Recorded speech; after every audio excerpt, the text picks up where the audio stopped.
اعوذ باللہ من الشیطان اللعین الرجیم بسم اللہ الرحمن الرحیم ان اللہ و ملائکۃ یصلون علی النبی یا ایھا الذین آمنوا صلوا علیہ وسلموا تسلیما اللہم صلی علی محمد بسم اللہ الرحمن الرحیم ایاک نعبد و ایاک نستعین درود پڑھیے محمد آل محمد اللہم صلی علی محمد بسم اللہ الرحمن الرحیم۔ امام موسیٰ کاظم علیہ السلام کے قول سے میں ابتدا کرتا ہوں۔ آپ فرماتے ہیں کہ خداوند عالم نے بشر کی ہدایت کے لیے دو طرح کے رہنما بھیجے، دو حجت، دو رہنما بھیجے، ایک آشکار ہے، ایک پنہاں ہے، چھپی ہوئی۔ اچھا، آشکار کے بارے میں کہتے ہیں آشکار کون ہے، ظاہر کون ہے کہ انبیاء، یہ ہدایت کے لیے آئے تھے، انبیاء آئے تھے، اولیاء آئے تھے، جو ائمہ آئے تھے، علماء ہیں، تو یہ بشر کی ہدایت کرتے ہیں۔ اور ایک پنہا ہے، تو پنہا کے لیے بتاتے ہیں کہ وہ کیا چیز ہے، کہ وہ باطنی حجت یعنی عقل ہے، یعنی عقل ہے جو ہدایت کرتی ہے۔ اگر آپ کی عقل ہی میں بات سامان نہیں رہی ہے تو کوئی چیز آپ عمل نہیں کر سکتے، جیسا کہ مولا کا قول نہیں کر سکتے۔ وہ قرآن حدیث کو نہیں ماننے کو تیار ہوتے کرنے والے، جب دل ہی نہیں کام کر رہا تھا، عقل ہی نہیں کام کر رہی تو کیا ہوگا، کچھ نہیں ہوتا، کیونکہ سب کچھ عقل ہی سے ہے۔ جیسے ایک حدیث ابھی آپ کو سناتے ہیں، آپ کو پتہ چل جائے کہ سب کچھ عقل سے ہے یا عقل سے نہیں ہے۔ لیکن ہم لوگوں نے دنیا کی چالاکی و مکاری، اس سے کامیابی کو عقل سمجھ لیا اور یہی بھی اتفاق کر کے رک گئے، اور جس کی وجہ سے ہم نے دین کی ساری باتوں کو چھوڑ دیا، اللہ اور رسول کی جو ہدایتیں ہیں اس سے نظر انداز کر دیا۔ انہوں نے جو احتیاط بتائی ہے، جس کام کرنے کا سب چھوڑ دیا، کیونکہ وہ ہماری دنیا داری والی عقل میں نہیں سماتی، اس لیے اس کو چھوڑ دیا۔ بہرحال ایک سنیے، اب یہ دنیا بنی ہے، اللہ تعالیٰ نے دنیا بنائی، پہلا ہادی کون آیا؟ پہلا ہادی جو آیا وہ حضرت آدم علیہ السلام آئے۔ جو پہلا ہادی آیا اسی کے پاس پروردگار نے حضرت جبریل کو بھیجا کہ یہ تین چیزیں لے کے جاؤ، اور تین چیزیں لے کے جاؤ، اور آدم سے کہو اس میں سے ایک چیز اٹھا لے۔ اب آپ سمجھ لیجئے کہ اس کی اہمیت کتنی ہے کہ ابھی حضرت آدم آئے ہیں، جبریل بھی آئے اور کہا یہ تین چیزیں اللہ تعالیٰ نے بھیجی ہیں، اور کہا کہ اس میں سے ایک چیز اٹھا لو۔ ایک چیز کو اٹھا لو، حکم دیتا کہ فلاں چیز اٹھا لو؟ نہیں، آدم کو جو کچھ علم اوپر دیا گیا تھا، جس کی وجہ سے ان کی توبہ قبول ہوئی تھی، سب کچھ، اس کا امتحان بھی لینا تھا یا نہیں لینا تھا، ہم اپنی طرف سے کہہ رہے ہیں۔ بہرحال ان کا ایک چیز اٹھا لو، تو حضرت آدم نے کیا کیا کہ ظاہر ہے ہم آپ سے پوچھا جا رہا کیا اٹھاؤ، ہم کہتے ہیں ہم بہت دیندار آدمی، ہم نے دین کو اٹھا لیا۔ کوئی کہتی ہے، عورت کہتی ہے میں نے حیا کو اٹھا لیا۔ کم ہی لوگ عقل پہ ہاتھ ڈالتے ہیں، لیکن حضرت آدم نے کیا کیا، عقل کو اٹھا لیا۔ جب عقل کو اٹھا لیا تو حضرت جبریل نے حیا اور دین سے کہا اب واپس چلو۔ آدم نے تو عقل اٹھا لیا، تم لوگ واپس چلو۔ تو حیا اور دین کہتی ہے، کیا کہتی ہے کہ اے جبریل، اللہ کا حکم ہے کہ میں عقل کے ساتھ رہوں، تو جہاں عقل ہے وہیں حیا بھی ہے، وہیں دین بھی ہے۔ تو جب یہاں عقل ہی نہیں رہ گئی تو اب کوئی ہدایت کیا کرے، ہادی آیا کرے۔ ساتویں امام جو کہہ رہے ہیں کہ ہادی بھیجا ظاہری، تو ظاہری ہادی بھیجا، کہاں ظاہری ہادی کی بات مانی؟ 950 سال تک انہوں نے پیغمبری کی، وہ پتھر مارتے رہ گئے۔ تو اگر عقل ہوتی تو پتھر مارتے، عقل ہوتی تو انبیاءوں کو ایک ایک دن میں 70 انبیاء قتل کیے جاتے۔ عقل ہوتی تو اگر حضرت رسول خدا پہ کتنا ظلم ڈھایا گیا، کہتے ہیں اتنا تو کسی پہ نہیں ڈھایا گیا جتنا مجھ پہ ظلم ہوا۔ تو آپ بتائیے کہاں عقل ہے؟ تو عقل کا کوئی سلسلہ ہی نہیں۔ تو یہاں پہ ہم جو اپنا پیغام دینے والے ہیں، اس میں پیغام بات تو کوئی اور ہے، لیکن ہم نے عقل کو اس لیے بنایا ہوا ہے کہ ہم ابھی بتا کے چلے جائیں گے، بتا دیں گے، کچھ بھی نہیں۔ کوئی آدمی سوچے گا نہیں کہ کیا ہے کیا نہیں ہے، کیا بات ہے، سنیے ابھی بتاتے کیا ہے۔ رسول خدا صلی اللہ علیہ وسلم نے فرمایا آگاہ ہو جاؤ، آگاہ ہو جاؤ، آگاہ ہو جاؤ۔ کیا آگاہ؟ میں تمہیں گناہ کبیرہ میں سے سب سے زیادہ بڑے گناہوں کے بارے میں بتاتا ہوں۔ گناہ کبیرہ میں سب سے بڑے گناہ کے بارے میں بتاتا ہوں۔ بتائیے، آپ سے کہا جائے گناہ کبیرہ کے بارے میں، گناہ بتائیے کون کون سے، تو لوگوں کو یہی نہیں پتہ کہ کبیرہ کیا اور صغیرہ کیا ہے۔ یہ تو عالم ہے یہاں کا۔ بتاتا ہوں، کسی کو خدا کا شریک قرار نہ دینا، پہلا، کسی کو خدا کا شریک قرار نہ دینا، اور والدین کے ذریعے سے آنکھ نہ ہونا، والدین کو ایسی اذیت نہ پہنچانا کہ جس کی وجہ سے آنکھ ہو جاؤ۔ اور تیسرا کیا ہے؟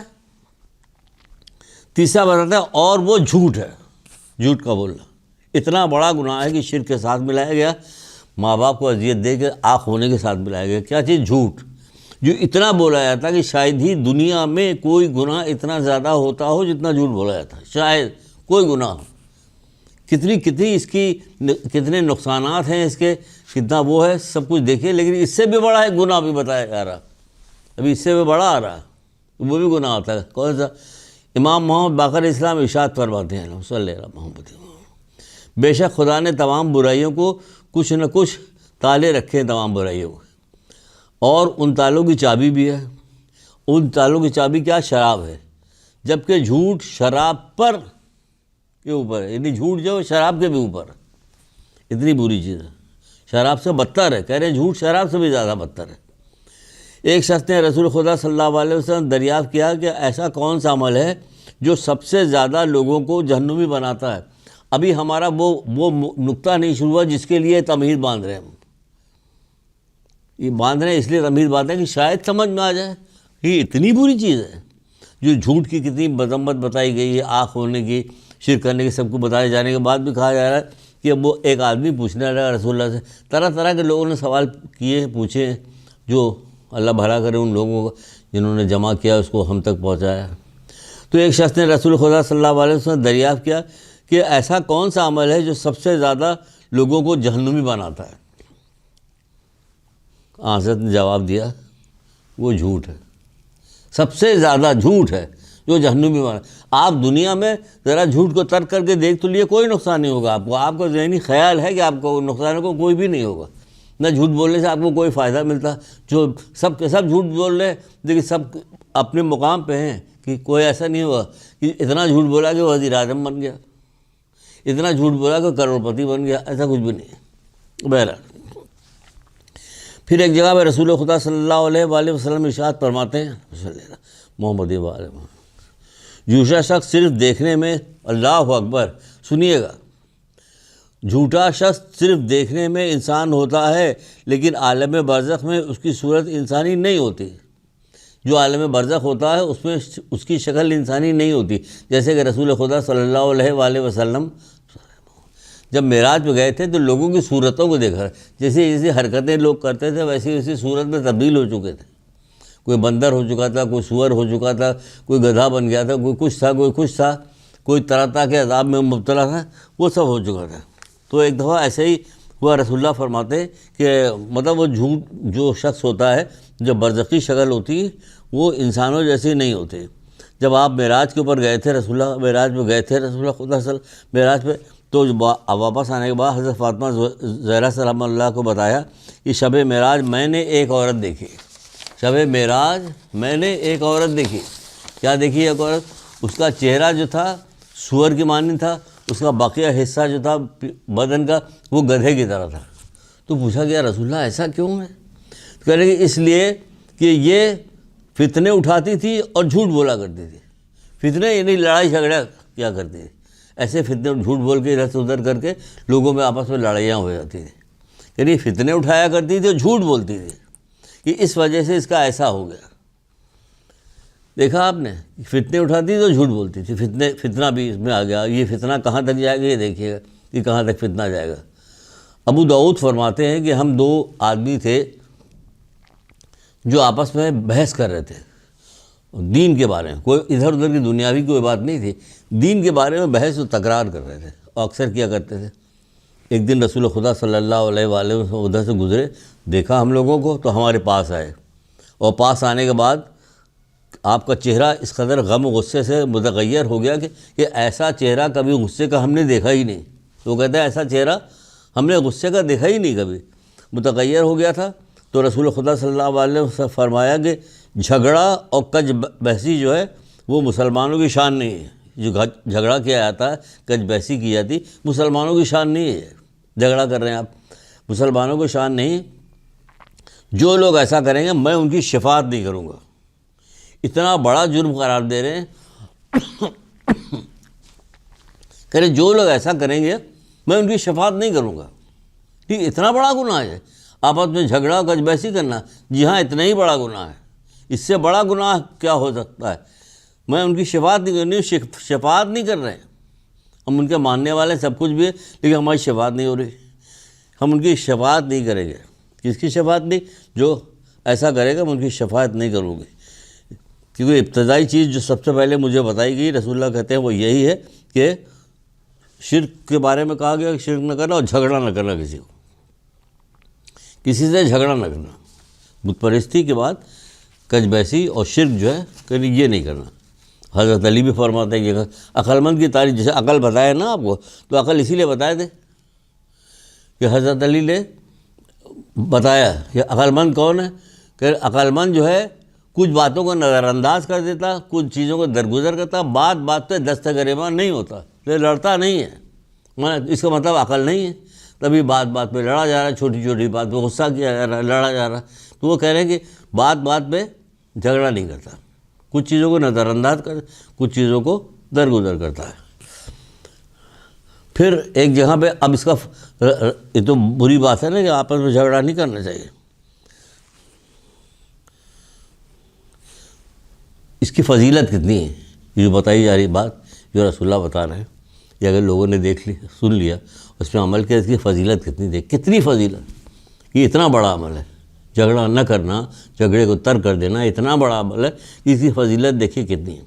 رسول خدا صلی اللہ علیہ وآلہ وسلم ارشاد فرماتے ہیں کہ میں جنت کے اعلیٰ ترین درجے پہ کھڑا ہوں گا، جنت کے اعلیٰ ترین درجے کھڑا ہوں گا، اور ہر ایسے شخص کو دلواؤں گا جو لڑائی جھگڑے سے پرہیز کرے گا.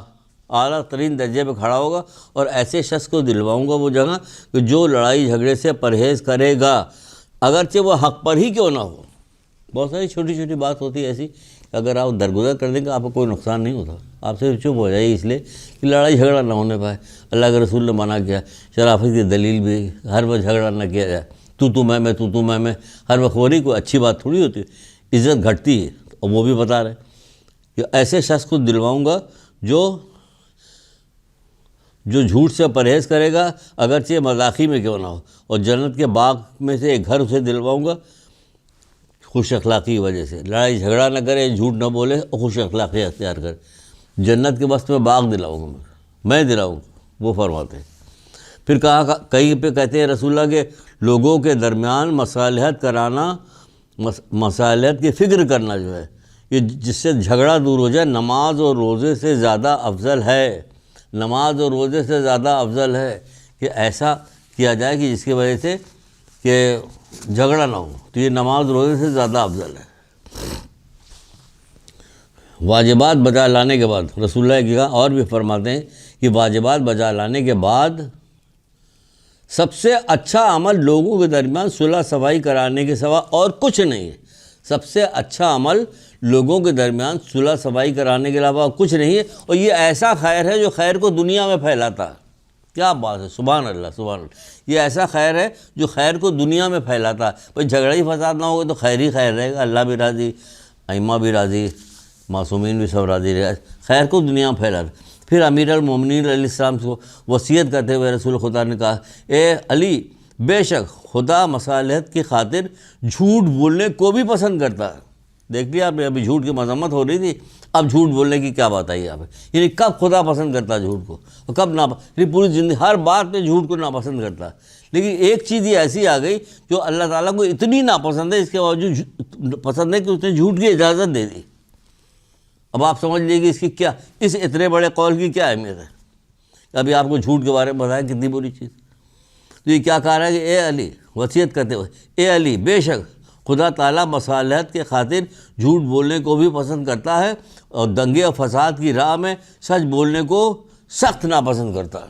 سچ بولنے کو سخت ناپسند کرتا ہے، دنگے فساد کے. ہم بالکل سچ بات کر رہے ہیں، یہ فساد ہو رہا ہے، اس پہ سچ بات کہہ رہا ہوں. پھر کہتے ہیں، یہ تو ہم آپ کو سنا چکے، ایک جگہ اور بھی لکھا ہوا، جھگڑا اور تکرار جو ہے مسلمانوں کی شان نہیں. جو لوگ ایسا کریں گے ہم ان کی شفاعت نہیں کریں گے. مومن کی شفاعت نہیں کروں گا، مومن کی شفاعت نہیں کروں گا، میں مومن کی شفاعت نہیں کروں، ان کی شفاعت نہیں کروں گا. بت پرستی کے بعد سب سے بڑا گناہ لوگوں سے جھگڑا کرنا ہے. رسول خدا صلی اللہ علیہ وآلہ وسلم، بت پرستی کے بعد سب سے بڑا گناہ لوگوں سے جھگڑا کرنا ہے. اتنا برا کام ہے. جب اتنا برا کام ہے تو اللہ اس پہ کچھ ایکشن بھی لیتا ہے. مثلا اس سے بڑا ایکشن اور کیا ہو سکتا ہے کہ اللہ تعالیٰ اس قوم پر کی مدد نہیں کرتا جو آپس میں دست گریباں رہتے ہیں. اس قوم کیا، یہ تو خاندانوں میں ہو رہا، کہاں مدد ہوتی ہے؟ اللہ تعالیٰ اس قوم کی مدد نہیں کرتا جو آپس میں دست گریباں ہوں. دست گریباں ہی ہیں وہاں پہ. چغلی یہاں پہ ہو رہی، جھوٹ بولا جا رہا، چغلی ہو رہی، غیبت ہو رہی. ہر وہ کام ہوتا ہے جس سے جھگڑا پیدا ہوتا ہے، ہر وہ کام ہوتا ہے جس سے جھگڑا پیدا ہوتا ہے. یہ سب کیا ہو رہا، کب چھوڑا جائے گا آخر یہ؟ خدا کا خوف کیجئے، اللہ سے ڈریے. محمد آل محمد سے محبت کا تقاضا یہ ہے کہ ان لوگوں نے اتنی محنت، اتنی مشقت کی ہے، اتنا انہوں نے مصائب کو جھیلا اسی چیز کو پھیلانے کے لیے. اگر ہم نے آپ کو سنا دیا، آپ نے سن لیا، بس قصہ ختم ہو گیا. نہیں، اس پہ عمل کیجئے. ایک درود پڑھیے محمد آل محمد.